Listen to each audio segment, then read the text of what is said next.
So ప్రస్తుతం మనతో పాటు బిఆర్ఎస్ కార్యకర్తలు ఉన్నారు, కేసీఆర్ అభిమానులు ఉన్నారు, వారి మాటలు అడిగి తెలుసుకుందాం. సో ప్రస్తుతం మనతో పాటు నరేష్ గారు ఉన్నారు. నరేష్ గారు చెప్పండి, ఈ రోజు కేసీఆర్ గారు రావడాన్ని ఏ విధంగా చూస్తారు? ఈ రోజు తెలంగాణ రాష్ట్ర ప్రభుత్వము ఏదైతే వైఖరి అవలంబిస్తుందో, కేసీఆర్ గారు తెలంగాణ ప్రజలందరికీ నీళ్ళు ఇస్తే, సాగునీరు తాగునీరు ఇస్తే వారికి నోటీసుల రూపంలో ఇవ్వడాన్ని ప్రతి ఒక్కరు కూడా తెలంగాణ ప్రజలంతా కూడా ఖండిస్తూ ఉన్నారు.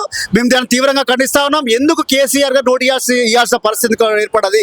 PC Ghosh commission, Kaleshwaram commission ని ఎందుకు పొడిగించాల్సి వచ్చింది? కేవలం ఒక కుట్రపూరితంగానే కేసీఆర్ గారిని ఇబ్బంది పెట్టాలని ఒక కుట్రపూరితంగానే ఈ రోజు నోటీసులు ఇచ్చారు, పిలిచి ఇబ్బంది పెట్టే ప్రయత్నం చేస్తా ఉన్నారు.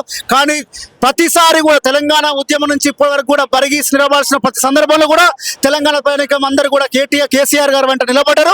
ఇప్పుడు అదే రకంగా ముందుకు వచ్చి అదే రకంగా నిలబడతా ఉన్నారు. నిజంగా ఎంత సిగ్గు చేయడంటే, ఈ రోజు అంత గొప్ప కాళేశ్వరం ప్రాజెక్టు నిర్మిస్తే దాని మీద 1,00,000 కోట్ల అవినీతి చెప్పి విమర్శిస్తా ఉన్నారు. సిగ్గు ఉండాలి కాంగ్రెస్ పార్టీ నాయకులు, కాంగ్రెస్ పార్టీ ప్రభుత్వానికి కూడా. 85,000 కోట్ల రూపాయలు ఖర్చు పెట్టిన కాళేశ్వరానికి 1,00,000 కోట్ల అవినీతి ఏ రకంగా జరుగుతుందో, మరి వాళ్ళకు ఉన్నటువంటి మెదళ్ళు ఏ రకంగా ఉన్నాయో, వాళ్ళకు ఉన్నటువంటి తెలివి ఏ రకంగా ఉందో ఆ మాటలతో అర్థమవుతా ఉన్నాయి. ఈ రోజు టీఆర్ఎస్ మొత్తం కూడా, బీఆర్ఎస్ పార్టీ మొత్తం కూడా కేసీఆర్ గారికి అండగా నిలబడ్డది, హరీష్ రావు గారికి అండగా నిలబడ్డది. మీరు ఏది మాట్లాడినప్పటికీ కూడా, మీరు ఏం చేసినప్పటికీ కూడా ఖచ్చితంగా సమాజం అంతా వెంటుంటాం. మళ్ళీ కేసీఆర్ గారు రావాలని చెప్పి తెలంగాణ సమాజం అంతా భావిస్తా ఉంది, రైతులు భావిస్తా ఉన్నారు. కాళేశ్వరం ఎందుకు ఇప్పుడు ఎస్ఎల్బీసీ శ్రీరామ్ సాగర్ అన్ని కాంగ్రెస్ హయాంలోనే కట్టించినాయి, దానివల్లనే నీళ్ళు వస్తున్నాయి. ఈ రోజు గొప్పగా చెప్పుకుంటున్నటువంటి మూసీ ప్రక్షాళన ఏదైతే ముఖ్యమంత్రిగా చెప్తా ఉన్నారో, ఆ మూసీ ప్రక్షాళనకు కావాల్సిన మల్లన్న సాగర్, కొండపోచమ్మ సాగర్ నుంచి నీళ్ళు తీసుకొస్తా అంటున్నాడో, అది కూడా కాళేశ్వరం ప్రాజెక్ట్ నీళ్ళే. అది కూడా అర్థం చేసుకోవాల్సిన అవసరం ఉంది. ఏదైతే హైదరాబాద్ కు తాగునీరు అందుతుందో అది కూడా కాళేశ్వరం నుంచి వస్తున్న మాట కూడా గుర్తేసుకోవాల్సిన అవసరం ఉంది.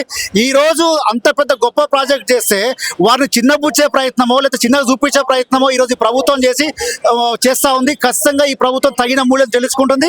తెలంగాణ ప్రజలు ఎప్పుడు ఎలక్షన్లు వచ్చినా కేసీఆర్ గారే మళ్ళీ కావాలి. ఇటువంటి దరిద్రపు కొట్టు ప్రభుత్వం ఉంటే మళ్ళీ రాష్ట్రం వెనుకబడిపోతా ఉంది, మళ్ళీ దశాబ్ద కాలాలు వెనుకపోయే పరిస్థితి ఏర్పడుతుంది. ఎప్పుడు పోద్దురని ఆయన అని చెప్పి ఈరోజు రేవంత్ రెడ్డి ప్రభుత్వం ఎప్పుడు పోద్దని చెప్పి ప్రజలంతా ఎదురుస్తున్నారు. కేసీఆర్ గారు ఎప్పుడు వచ్చి మళ్ళీ రైతుల కళలో ఆనందం చూస్తారు అని చెప్పి కూడా ప్రజలంతా ఎదురుస్తూ ఉన్నారు.